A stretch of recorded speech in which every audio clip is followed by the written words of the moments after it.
হয় হাজোৰ শ্ৰী শ্ৰী হয়গ্ৰীৱ মাধৱৰ মন্দিৰত আজি লক্ষাধিক ভক্তৰ আগমন ঘটিছে। এইটোৱে আমাক এটা ভাল বাৰ্তা সূচাইছে আৰু আমি সকলোৰে মংগল কামনা কৰিছোঁ। যোৱাটো বৰ্ষত আমাৰ প্ৰাণৰ শিল্পী জুবিন গাৰ্গক হেৰুৱাই সকলোবোৰ বেদনাসিক্ত হৈ আছিলে, মনবোৰ ভাৰাক্ৰান্ত হৈ আছিলে। কিন্তু আজি সকলো ৰাইজ হয়গ্ৰীৱ মাধৱ দৰ্শন ল'বলৈ ওলাই আহিছে। গতিকে সকলোৰে মংগল হওক এইটো আমি কামনা কৰিছোঁ। অনাগত দিনত সকলোৱে ভালে কুশলে থাকে। হয় হাজোৰ শ্ৰী শ্ৰী হয়গ্ৰীৱ মাধৱৰ মন্দিৰত আজি লক্ষাধিক ভক্তৰ আগমন ঘটিছে।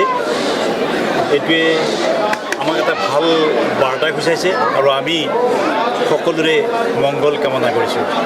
যোৱাটো বৰ্ষত আমাৰ প্ৰাণৰ শিল্পী জুবিন গাৰ্গক হেৰুৱাই সকলোবোৰ বেদনাসিক্ত হৈ আছিলে, মনবোৰ ভাৰাক্ৰান্ত হৈ আছিলে।